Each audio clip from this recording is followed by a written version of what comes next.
Star Wars The Force of Evil is my favorite show ever since in 2015, and it was a blast. Literally, I loved the storyline, the characters, and how great the animation was. But too late now because the show finally had a season ending which was totally worth it. But I wish that they have a better ending. But when I was browsing the depths of the internet, I found a great fan-made comic that contains, in my opinion, a better ending. Hi everyone, this is Gerald Gaming, and I'm going to review and explain a famous fan-made comic called BroKen. The artist who made it called Alyah, aka Anama Alyah. BroKen was released in the year 2015 before Season 3 was released, and there were a lot of things I'm kinda confused about. But more importantly, I haven't read this comic for a while, and I wasn't really paying attention to the serious problem of the comic because I was waiting for the kissing scene. Don't awe or tease me. I really like romantic shows. I said don't tease me. But since I am back on track on reading the comic again, I'm gonna pull on the most important stuff I need to say, like what the heck is going on with Star. But anyway, let's get into the video. So the first thing you see in the front of the cover is some darkish background of Star wearing a black dress looking at some mirror wall in the shape of a heart. The art style of the cover is pretty amazing but kinda dark. Inside, you see Star calling up in an interdimensional mirror to Princess Ponyhead, Star's best friend. Ponyhead was telling Star that she was totally ruling the entire St. Olga's school, a famous school for princesses, until Ponyhead got concerned and asked her what happened. She also asked about Marco Diaz, Star's other best friend. Is anything wrong there? But Star responded that he is not on Earth, explain what happened 3 months ago. So we are back 3 months ago at the Diaz household on Earth, where Marco was yelling at Star for help because his girlfriend, Jacqueline Thompson, asked him on a date by text, and Marco was getting nervous because he's not sure about his feelings and maybe they should try be friends first. Star grabbed his phone and texted that they can date on Friday, meaning it's just 2 days away. Marco had to rush and plan right away, not worrying and joking about never asking Star out. They both went upstairs and did some clothing makeover, but the clothes were not the one he needed. Star suggested the dumbest clothing Marco does not want to wear, like a princess dress, a pirate, an astronaut, and some ripped clothing that looks similar to Tom Luthor's clothes. Until Star suggested that he should wear the Blood Moon tuxedo, the same suit he wore at the Blood Moon ball. While still looking, he got a flashback of Star and Marco dancing and the Star arguing about not needing a hero, but instead a friend. Marco interrupted Star until he got mad and saying about the part of the friend sting an illusion until he storms off. Star becomes concerned about what Marco said and calling Tom, thinking he is controlling Marco or Jackie. Tom did some bad things in the past and he said he couldn't blame him because of her shortcomings.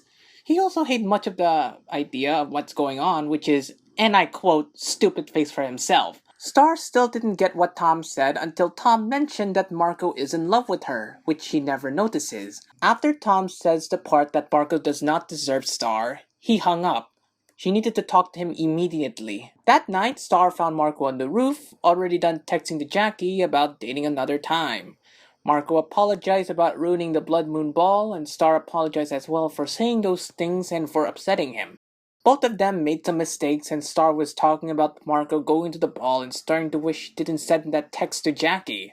Star kept talking about a thing from someone else until Marco kissed him, until her cheeks turned bright pink. Star pushed him away for kissing him as her face turns even more pink. Star's one somehow moved and went straight to her hand.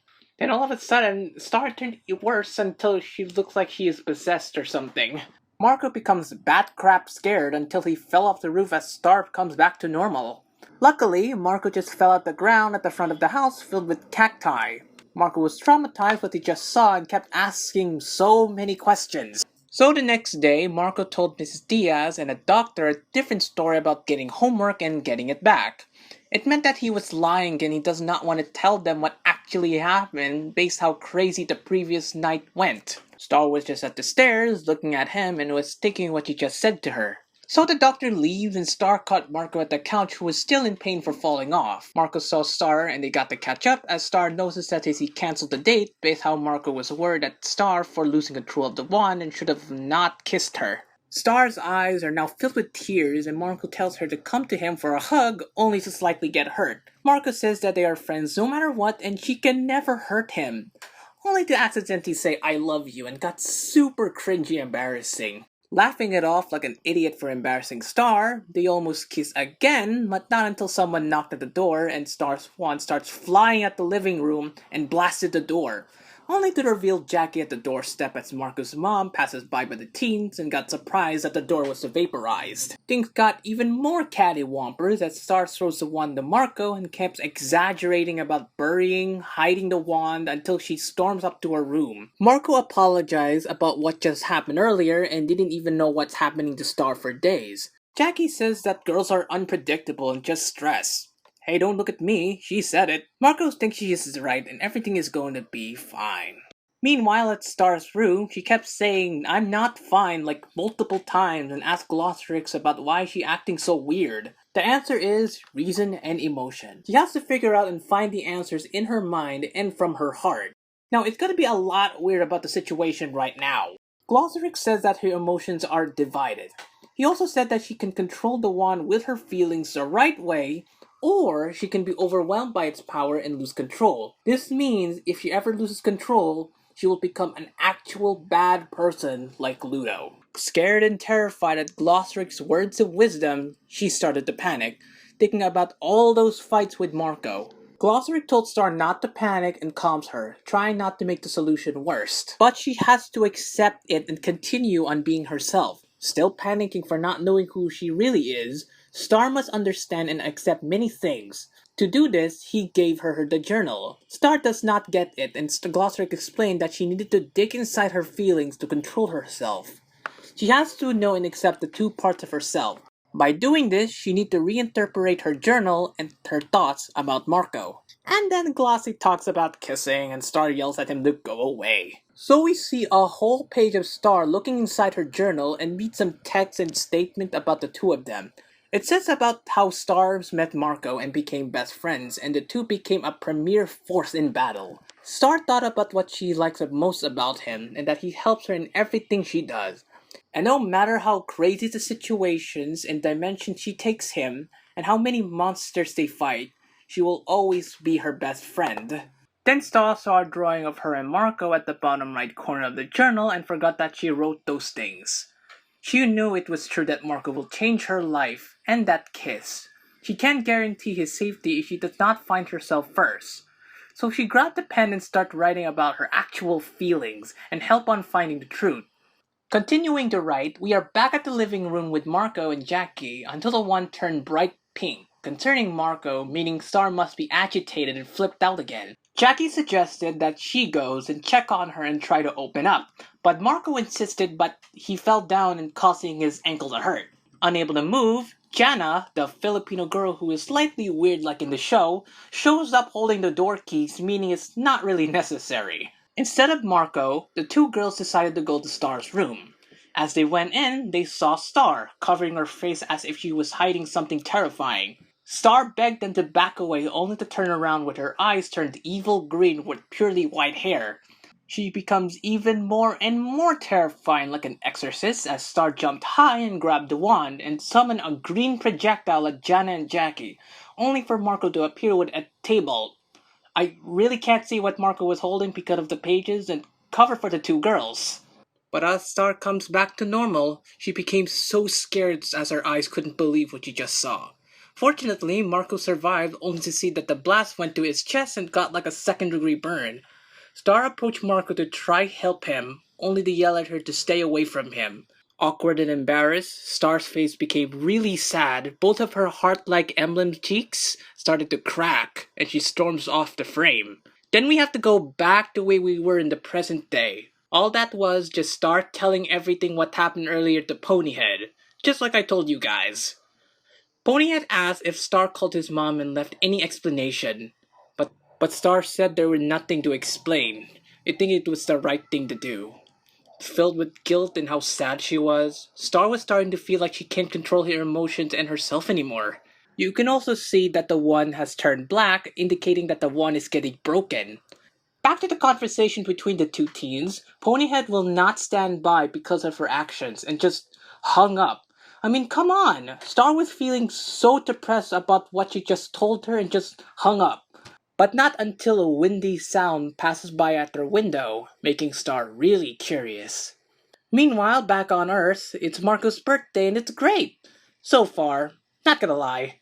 Marco is already 15 years old and still being a depressing little human with Star Butterfly. Everyone missed her if only Marco wasn't a jerk. So Marco was just ruining his dad's cake and leaves the house for fresh air until my favorite character, Princess Ponyhead, appeared. Marco thinks that she just came just for insult, only to reveal that she was there for Star. Obviously, Star is not okay and it turned out that she is broken. Her heart, feelings, and her magic is starting to split in half and nobody knew what will happen if the two pieces break. The thing is that she might fall into the darkness and, worst, die. So the two dastardly teenage creatures open a portal to Muni to save Star once and for all. Now we are back at Star's. Star was just having a flashback of her and her mom, Moon Butterfly, and talking about losing the person she truly loves. Then, all of a sudden, a familiar voice alarmed her only to reveal Ludo, Star's arch-nemesis and now friends at the original show, obviously, appeared out of nowhere. But anyway, Ludo introduces himself again in a James Moriarty style, and yes, I did compare the line, "Did you miss me?" at a Sherlock Holmes TV show. But anyway, Star just threw her wand to Ludo, meaning it was completely useless as he also shows him the other wand, indicating that the piece of the original wand was black as well. Okay, let me get it straight just to clarify.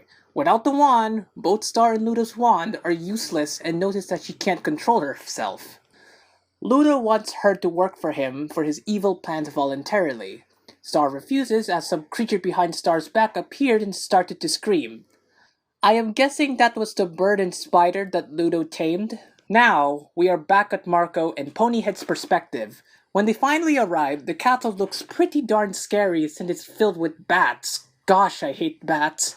So Marco just went to the castle all by himself with no fight scene with any rat enemy. That is right. In the show, it's about the corruption of the wand and there was that time that Ludo had an army of rats to take over the kingdom. But in here, he didn't plan on making an army of rodents and had not noticed that he was possessed by Tofi, the real enemy of the original show that has been around for many years. Marco got inside the castle and saw Star's parents in an iron cage and turned around and saw Star handcuffed with a chain as a leash, taking commands from Ludo. He yelled at Star but she didn't respond based on how her evil side is winning. He is starting to fade and he has nothing else to do to get her back. Once the hearts are fully broken, she'll be gone forever. Marco ran to Ludo so he can try fighting him, but Ludo commanded him to stop as he shows him the pieces of the wand, meaning he does not want to break it because it is still useful. Ludo told him that the magic is still in one of the pieces and explained when the princess is dead for good, a new power will come into existence and it will be all his. But Marco stood up to him and said that he will not allow it to happen, and said that Ludo will never have her power. Just then, Ponyhead appeared with a sword on her mouth and quickly passes it to Marco and cut the chains attached to Star. But before Ludo can do something foolish, Ponyhead points at him with her horn while Marco attempts to get Star back from her evil side.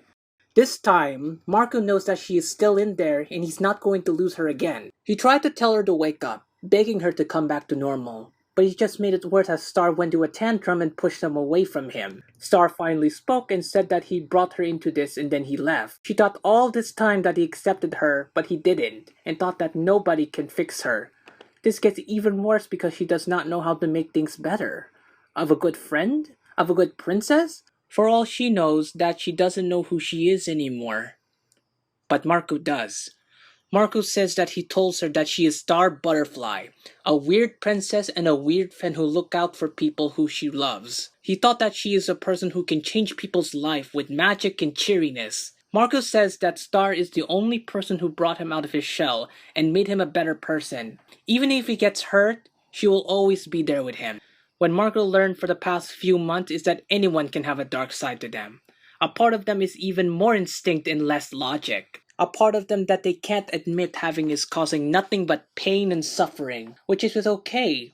They were both afraid to face the reality of the situation. He does not want to leave her all by herself anymore. But they know who they are, and she is all that matters to him. After enjoying success on getting her back, Ponyhead felt so excited as Ludo felt disappointed. Freeing her parents, Ludo said that she won't get away with this. Star shoots at him with a green projectile to make him unconscious, only to reveal that her magic is still green and evil. As Marcos tries to calm her down, it was it was too late. Star's heart was finally corrupted as the cheek emblem has turned gray, meaning that she was already dead. Ponyhead and Moon and River Butterfly were sad and shocked as they saw with their very own eyes. Marco grabbed her before she hits the floor and begs her not to die. But there is one way to finally bring the princess back to life, and you guessed it, it was true love's kiss, and despite their eyes, she was alive once again. Finally, Marco has got Star back with one kiss. Everyone was relieved that she was revived, as everyone has one big group hug. But Ludo appeared again with the other wand. Luckily, Moon grabbed his hand and took the other wand, and she ordered him to go back to his family again. Things have gone back to normal. She wanted to be just herself with her flaws and virtues because she fell in love with a person who loved her because of herself. Then, the two pieces of the wand are finally together, and they live happily ever after. Then we get an epilogue of one more page which says, many years ago, and Ludo's brother Dennis is telling a story about how magic coexists and how the monsters live in peace with the humans. In Ludo's perspective, and on one final panel, he will someday take back everything his father said. Now, there's a lot of things to explain if this comic ever happens to the original show and what will happen if. First of all, in the original show, Tofi is presumed dead and it was later revealed that he possesses Ludo's body and half of the wand's magic is under his control, meaning he is still stuck inside the wand. If the comic does happen to the original show, he can't find his way out of the wand, and even if he can, he's gonna take over the kingdom, but it's still going to happen when Star becomes at full butterfly form and destroy Tofi once and for all. Then all the situations in the original show, like Eclipsa herself and her daughter, Miss Hanius, aka Meteora Butterfly, who was later revealed to be Eclipsa's daughter, which, by the way, was turned into a baby and has a new sister named Mariposa Diaz, Marco's young sister. A few details of the timeline might change, but I don't want to spoil the changing of the future if the comic happens in the original show. But feel free to watch Star vs. the Force of Evil on Disney Plus to see the original show for yourself if you fans haven't watched it yet. Thanks for watching this video, and I hope you will follow me on social media. The links are in the description below. If you want to read the comic for yourself, the link is in the description as well. Also go to Alyah's social media as well. Anyway, thanks for watching, and I will see you in the next video. Bye bye!